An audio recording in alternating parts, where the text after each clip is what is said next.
about Albert Einstein. Albert Einstein made a statement. He says that I'm not interested in the phenomenon or that phenomenon. Einstein had said earlier in his life, I want to know the thoughts of God. The rest are mere details. But as he lay there dying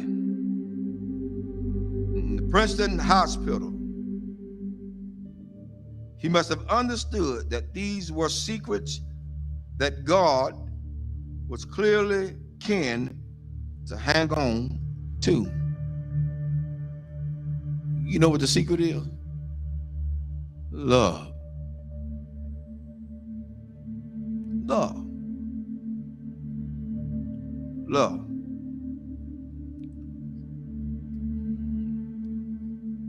I'm going to share something tonight with everybody, and hopefully it'll hit close to home. To understand the mind of God is to understand the power of love. God is love. 1 John 4:8 says that God is love.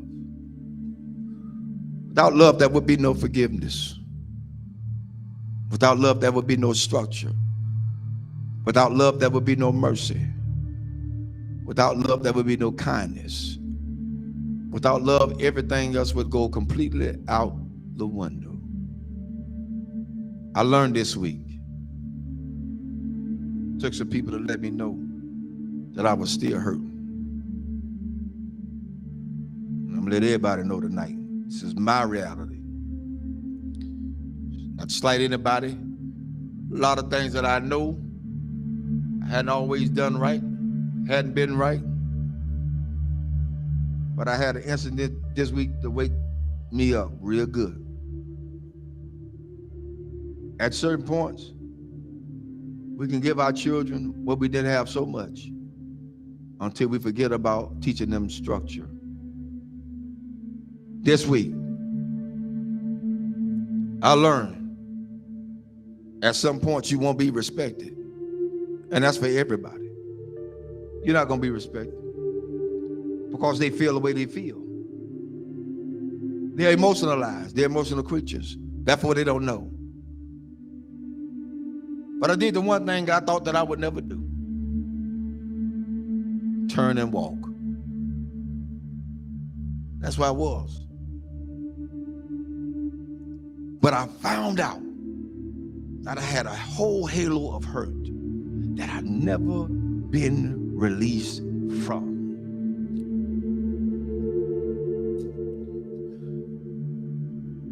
My respect factor has never really been known because I never got it. Never got it. People say they respect you. Say they love you. Where is it? One of the things we got to realize is what we train our children to do, they're going to do it to the fullest extent.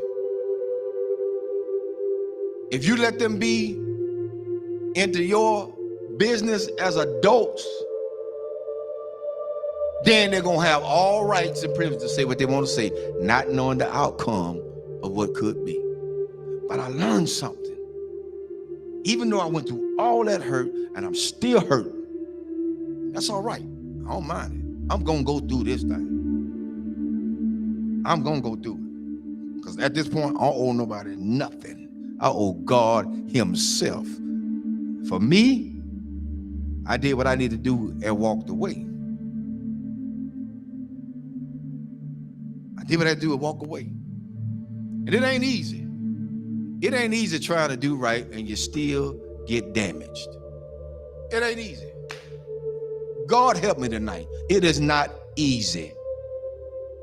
It is not easy to be in a place and feel like you're trapped.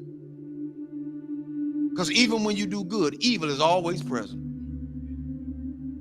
So you have to face the fact. That's why I said a lot of times, I've told people, and I still tell people today, don't hold me up as no God. Because I'm going to fall. And I'm going to make you fall. Don't hold me as no God. I'm going to make some decisions that folk just is not going to like. I'm going to turn over some chairs and some tables that people are not going to even be able to imagine that, whoa, the Reverend did that. Oh, yes, because I'm human. I'm human. I'm human. One thing I learned from all this is that you don't have to stay where you're not welcome. Thirdly, I ain't studying nothing nobody say. I came in this world alone. I'm gonna die alone. So you got to stand for yourself. I'm teaching my children that now, and I'm teaching them that from a distance right now. Because what could have happened didn't. And I love all of them. I love everybody. I love everybody. But there comes a point in your life you got to let go. You got to let go. How long do you have to put up with a lot of stuff? You did your part. You did what you can do. Now it's time to let them go. A lot of parents out there suffering now, and I'm telling all parents out there now, you done did all you could with your child. They're in their adulthood. They think they know it all. They done seen the world. They got more sense than you. Let them go.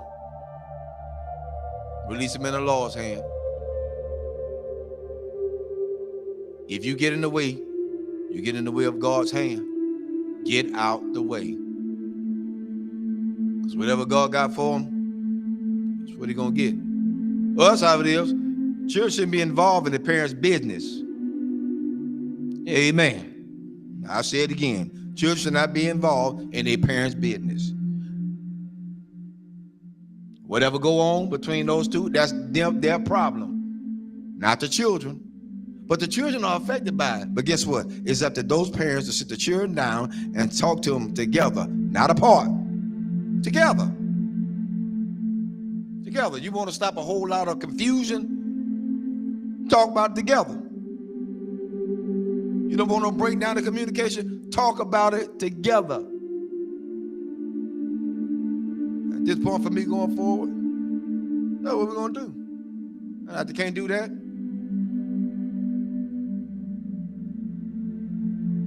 I ain't playing with them. There's a lot you can do. And God help me. I'm strong as an ox. But the Lord is a protector and a shield from everything. And Lord help me, I got the scars to prove it. Cried many a days. But I ain't got to cry no more. My mind's made up.